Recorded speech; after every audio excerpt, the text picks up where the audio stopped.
بسم اللہ الرحمن الرحیم۔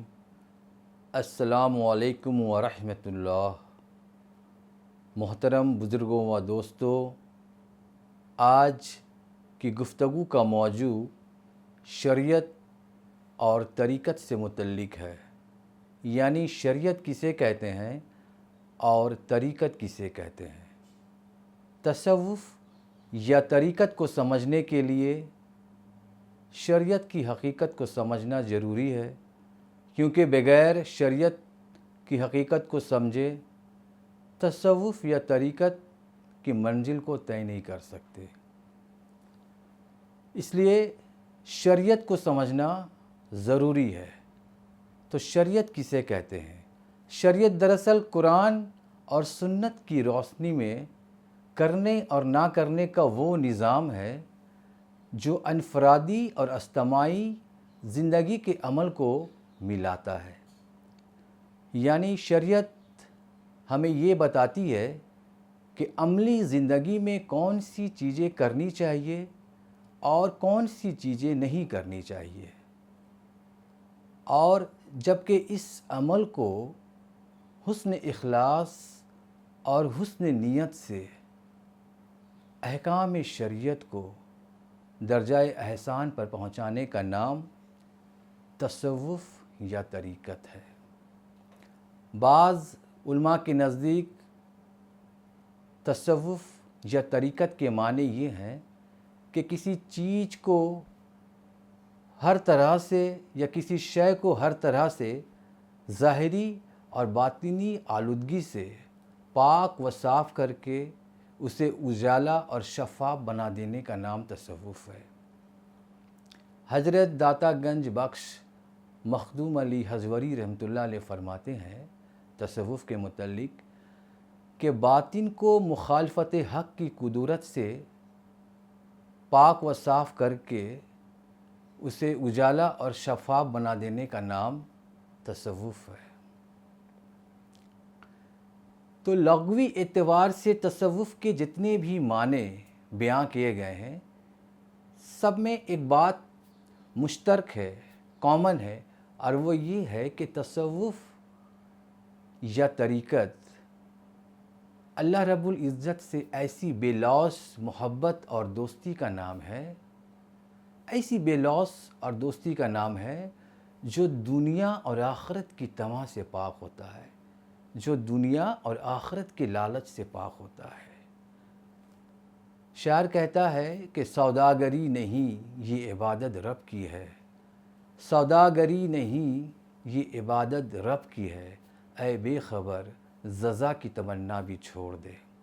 یعنی جو بھی عبادت کی جائے تصوف یا طریقت کے نزدیک، اہل تصوف اور طریقت کے نزدیک جو بھی عبادت کی جائے وہ خالص اللہ کے لیے ہونی چاہیے، رضائے الہی کے لیے ہونی چاہیے۔ یہی ہے بنیادی تعلیم تصوف کی۔ حضرت بی بی رابعہ بصری رحمۃ اللہ علیہ تصوف کی دنیا میں اعلیٰ مقام پر فائز ہیں۔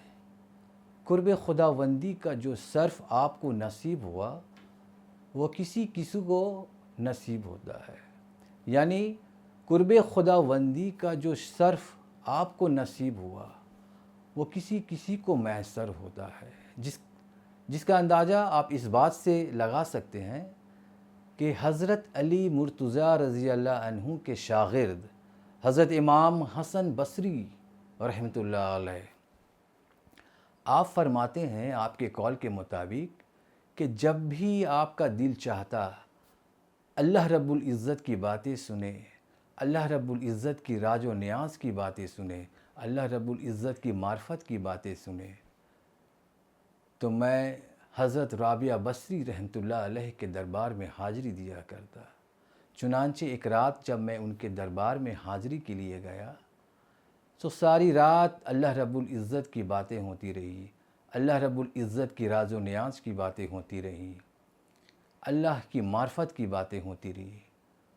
صبح جب اٹھ کر میں وہاں سے واپس آیا تو آپ فرماتے ہیں کہ خدا کی عزت کی قسم مجھے ایسا محسوس ہو رہا تھا کہ حضرت رابعہ بصری رحمۃ اللہ علیہ اللہ کی معرفت کے بحر میں ایک سمندر ہے اور میرا دامن ایک قطرے سے بھی تر نہیں ہوا۔ اتنی بڑی مقام آپ کو اللہ رب العزت نے عطا کیا ہے۔ کتب تذکرہ میں آپ کے متعلق یہ کہا جاتا ہے کہ ایک مرتبہ آپ ایک ہاتھ میں آگ اور ایک ہاتھ میں پانی لے کر دوڑ رہی تھی۔ لوگوں نے پوچھا کہ ماجرا کیا ہے؟ تو آپ نے فرمایا کہ میں اس دوزخ کو اس پانی سے بجھا دینا چاہتی ہوں کہ کچھ لوگ دوزخ کے ڈر سے اللہ کی عبادت کرتے ہیں، اس لیے میں اس دوزخ کو اس پانی سے بجھا دینا چاہتی ہوں، اور جو لوگ جنت کی لالچ کے لیے عبادت کرتے ہیں میں اس جنت کو اس آگ سے جلا دینا چاہتی ہوں۔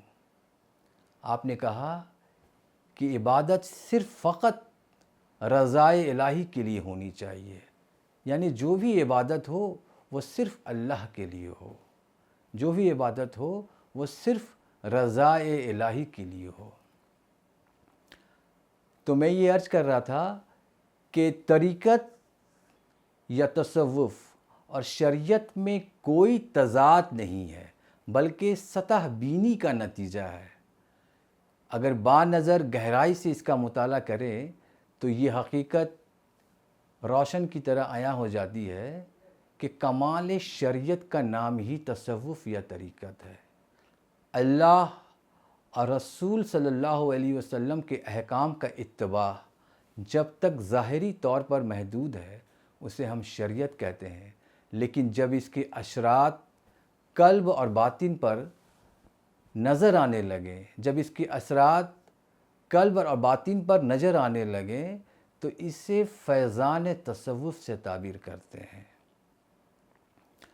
کتب فقہ میں موجود، مثال کے طور پر کتب فقہ میں موجود جب کسی نے قواعد کے مطابق نماز پڑھ لی تو اس کی نماز ہو جاتی ہے، لیکن اہل تصوف، اہل طریقت کے نزدیک اسے کافی نہیں سمجھیں گے۔ اہل تصوف اسے کافی نہیں سمجھیں گے، بلکہ ان کا مسلک ہمیشہ یہ تقاضا کرے گا کہ جس طرح نماز کی حالت میں رخ کعبے کی طرف متوجہ ہے، اسی طرح قلب اور باطن بھی رب کعبہ کی طرف متوجہ رہے۔ جس طرح جسم نماز کی حالت میں ظاہری نجاست اور علائشوں سے پاک ہوتا ہے، اسی طرح روح اور قلب بھی باطن کی آلودگی سے پاک رہے۔ یہی ہے تصوف، یہی ہے طریقت۔ تو یہاں پر یہ بات سمجھ میں آتی ہے کہ تصوف یا طریقت شریعت کے مخالف نہیں بلکہ عین اس کے مطابق ہے۔ وآخر دعوانا ان الحمد للہ رب العالمین۔